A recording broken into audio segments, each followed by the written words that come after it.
नमस्कार, मैं हूं आपके साथ पयोधी शशि। आप देख रहे हैं रक्षाबंधन पर हमारा स्पेशल शो। रक्षाबंधन भाई और बहन के पावन प्रेम का पर्व है। बहन भाई की कलाई पर स्नेह का धागा बांधती है और भाई बहन को हर संकट से सुरक्षित रखने का यानी उसकी रक्षा करने का वचन देता है। इस साल तो राखी 2 दिन मनाई जा रही है। आखिर ऐसा क्यों है, हम आपको बताएंगे कि रक्षाबंधन की पूजा कैसे करें, रक्षाबंधन पर भद्रा का साया आखिर क्यों पड़ा है, रक्षाबंधन पर क्या करें और क्या ना करें। हमारे साथ देश के जाने माने ज्योतिष एवं वास्तु विशेषज्ञ पंडित बृजभूषण मिश्र जुड़ चुके हैं। पंडित जी, आपका बहुत स्वागत है। और इसी के साथ ही हमारे साथ डॉक्टर अरविंद त्रिपाठी जी जुड़ चुके हैं। अरविंद त्रिपाठी जी, आपका भी बहुत स्वागत है। तो शुरुआत करेंगे डॉक्टर अरविंद त्रिपाठी जी से। डॉक्टर अरविंद जी, सबके मन में इस बार यही सवाल है कि आखिर रक्षाबंधन का शुभ मुहूर्त क्या है, इसे लेकर कई संशय हैं। देखिए पयोधी, रक्षाबंधन इस बार 2 दिन हो गया है और यह जो रक्षाबंधन का त्यौहार है ये 10:57 तक चतुर्दशी है। उसके बाद 10:58 से पूर्णिमा शुरू होता है, जो सवेरे 7:05 तक रहेगा। तो ये पूरा दिन भद्रा काल में रहेगा और भद्रा काल रहेगा करीब 9:02 रात्रि तक। उसके बाद 9:02 से लेकर के 7:05 तक रहता है। तो भद्रा काल में कोई भी कार्य नहीं करते और ये कहते हैं कि महाभद्रा काल है। महाभद्रा काल का मतलब ये होता है कि जमीन पर है, आकाश में है, पाताल में है, स्वर्ग में है, हर जगह भद्रा है। तो भद्रा में जब आप कोई भी कार्य करते हैं तो कार्य अच्छा नहीं होता। इसमें इसके पीछे कहानी है कि लंकापति रावण की बहन सुपर्णरेखा ने भद्रा काल में जब रावण को रक्षा सूत्र बांधा था तो उसका परिणाम पूरी विश्व जानता है कि लंकापति रावण का पूरा परिवार समाप्त हो गया, खत्म हो गया, उनका पूरा विनाश हो गया। तो उसके पीछे कारण है कि जो भद्रा है ये सूर्यपुत्र शनि की बहन है। भद्रा स्वभावतः बहुत ही क्रूर स्वभाव की हैं और उसमें कोई भी कार्य करना वर्जित होता है। तो इसलिए भद्रा काल में कोई कार्य नहीं करना है। और इसमें जातकों को, जो दर्शक हैं, इनको किसी प्रकार का संशय करने की जरूरत नहीं है। आप 9:02 से लेकर के सवेरे 31 तारीख की 7:02 तक आप रक्षा बांध सकते हैं। जी जी, अगला सवाल मेरा पंडित बृजभूषण जी आपसे है। इस बार रक्षाबंधन की 2 तारीखों को लेकर भी लोगों के अंदर बहुत संशय है, ये क्यों है, ऐसा क्यों? देखिए, रक्षाबंधन का जो त्यौहार मनाया जाता है सावन पूर्णिमा को मनाया जाता है। सावन पूर्णिमा 30 तारीख को 10:59 से शुरू होगा और 31 तारीख को 7:05 तक है। लेकिन कुछ लोग मानते हैं उदया तिथि को, 30 तारीख को तो है और 31 तारीख को भी उदय, चूँकि सूर्योदय के बाद है, इसलिए ये लोग सब लोग को कन्फ्यूजन हो रहा है। लेकिन कोई भी तिथि मान्य तभी होती है जब 6 घटी वो पूरा हो जाता है, मतलब 2 घंटा 24 मिनट। अगर वो 31 तारीख को पूरा हो जाता वो तिथि तो 31 तारीख को पूर्णिमा मान्य होता। इसलिए तिथि 30 तारीख ही सही है। और पूजा का ये रक्षाबंधन का जो त्यौहार है वो भद्रा काल लगने के कारण, चूँकि भद्रा 10:58 से शुरू हो जाएगा और 9:01 तक रहेगा, उस समय राखी बांधना अच्छा नहीं माना जाता है। 9:01 के बाद पूरी रात हम राखी बांध सकते हैं। मेरा अगला सवाल भी आप ही से है। रक्षाबंधन का मंत्र क्या है, मैं चाहती हूँ वो भी हमारे दर्शकों को आप बताएं, क्योंकि बहुत इसकी महत्वता है। जी, ये है येन बंधो बलि राजा दान बेंद्रो महाबल तेन त्वाम प्रतिबद्धनामी रक्षे माचल माचल। डॉक्टर अरविंद, आपसे मेरा सवाल ये है कि ये जो भद्रा काल की बात हम कर रहे हैं ये क्या होता है, क्योंकि लोगों को इसके बारे में मैं चाहती हूँ आप सरलता से बताएं। जी, देखिए पयोधी, ये जो भद्रा काल होता है, भद्रा काल को कहते हैं कि छाया सूर्य सूते देवी विशिष्ट अरिष्टार्थ दायिनी पूजितास यथा सत्या भदे भद्रपदा भव। और अगर भद्रा काल है तो उसमें भद्राय नमः इसका एक मंत्र भी होता है। तो ये जो भद्रा काल होता है यह बहुत खराब इसको मानते हैं। कहते हैं कि जो सूर्य की पुत्री हैं उनका नाम भद्रा है, ये शनिदेव की बहन है, ये स्वभाव से क्रूर हैं।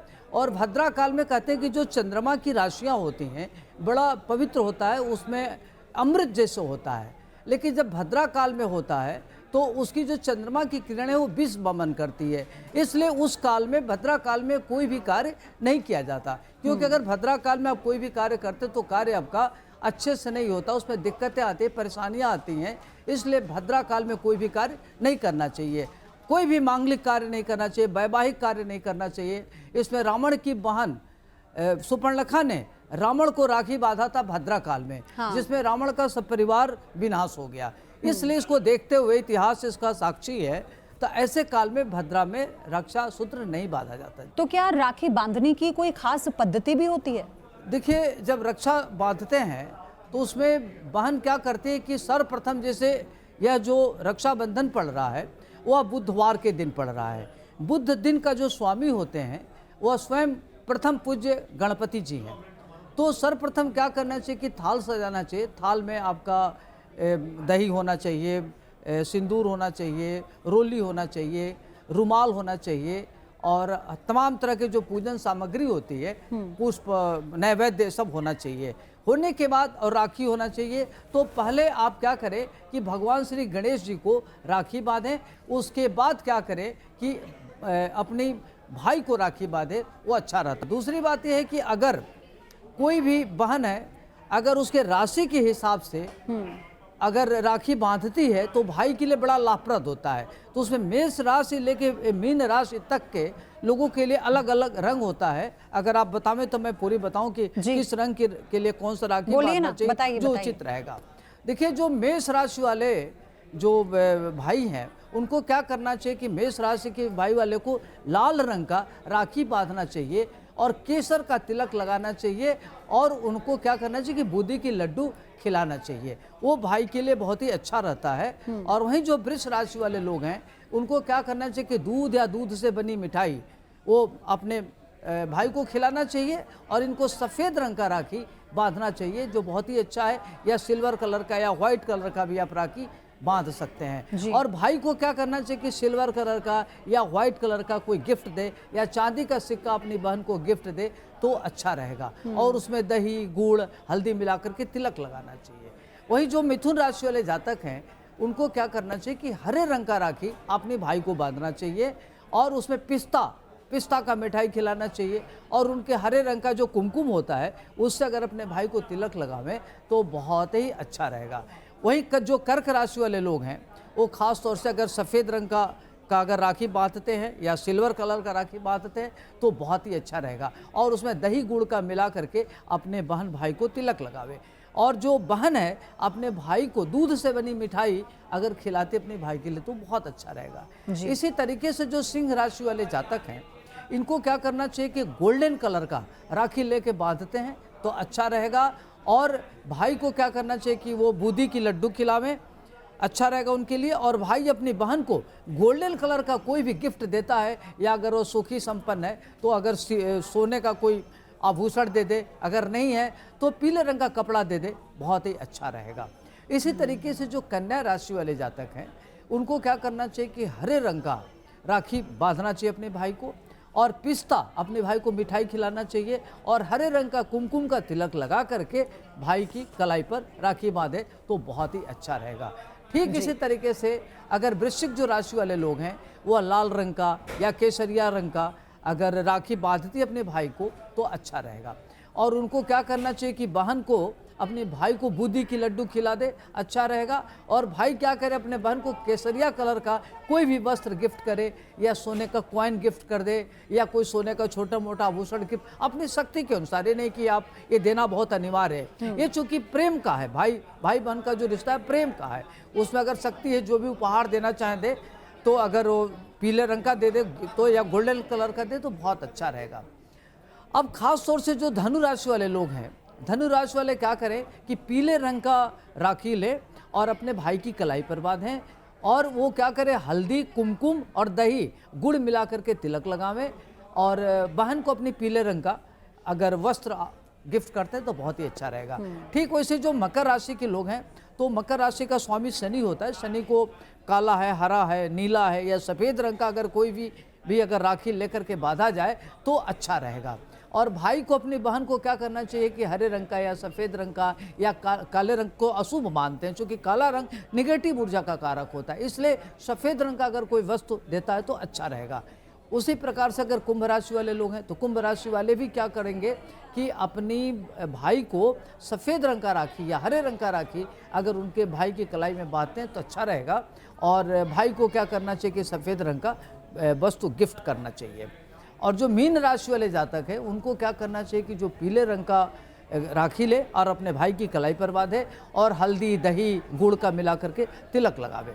और भाई को अपनी बहन को क्या करना चाहिए कि पीले रंग का कोई वस्तु अगर गिफ्ट करता है तो अच्छा रहेगा। तो इसमें पयोधी क्या होता है कि अगर राशि के हिसाब से, चूंकि ये साल का प्रथम त्यौहार है, त्यौहार में ये जो त्यौहार है खास तौर से बहन अपनी भाई की कलाई पर रक्षा सूत्र बांधती है और भाई अपनी बहन को सुरक्षा का वचन देता है, रक्षा का आपने वचन हर राशि देता के है। लिए आपने बताया कि जी। किस रंग की राखी जो है वो उचित रहेगी और उपहार में बहनों को क्या क्या मिल सकता है, आपने ये भी बता दिया। उसका अच्छा रहेगा, बढ़िया रहेगा जी। अच्छा पंडित ब्रजभूषण जी, मेरा सवाल आपसे ये है कि रक्षाबंधन पर बहनों के लिए वो विशेष पूजा कौन सी है जिससे वो अपने भाई के कल्याण की मनोकामना मांग सकती हैं? देखिए, अगर बहन शिवलिंग पर कमल का फूल अर्पित करती है भाई के लिए तो भाई का आर्थिक संकट जल्द खत्म हो जाएगा जी।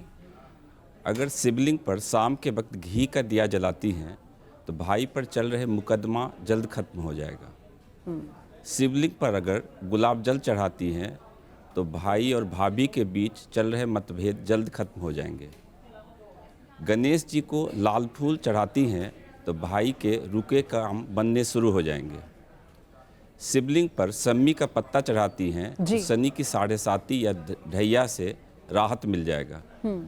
शिवलिंग पर कच्चा दूध में केसर डालकर चढ़ाती हैं तो भाई का बहुत जल्द प्रमोशन हो जाएगा। जी। शिवलिंग पर पंचामृत चढ़ाती हैं तो भाई की बीमारी से छुटकारा मिल जाएगा। मैं ये भी जानना चाहती हूँ पंडित ब्रजभूषण आपसे, आपने जो भी आपने ये पूजा की जो पद्धति बताई है तो ये क्या विशेष तौर पर ये राशि अनुसार किया जाता है या फिर यही पूजा की पद्धति है, इन्हीं के द्वारा पूजा को संपन्न किया जाता है? देखिए, इसमें कोई राशि से कुछ नहीं है। भगवान शिव का ये जो है ये मतलब रक्षाबंधन का दिन जो है वो उस दिन अगर हम ये विशेष पूजा करते हैं, क्योंकि ना भाई बहन का ही दिन है मुख्य रूप से अगर देखा जाए तो सावन का जो पूर्णिमा है बहन का दिन है। ईश्वर की इनके ऊपर विशेष कृपा होती है, मतलब कहा जाता है कि ईश्वरीय शक्ति इनके अंदर होती है। और इस दिन बहन अगर भाई के लिए भगवान से अर्जी करती है, मतलब सीधा भगवान कनेक्ट हो जाते हैं उनसे और उनकी चीज़ें मतलब उनकी बातें बहुत जल्द भगवान सुन लेती हैं। इसीलिए इस दिन भगवान ये आशीर्वाद दे करके रखते हैं बहन को कि आप भाई के लिए आशीर्वाद दो और भगवान से प्रार्थना कर लो तो आज भगवान का भाई का कल्याण हो जाएगा। जी।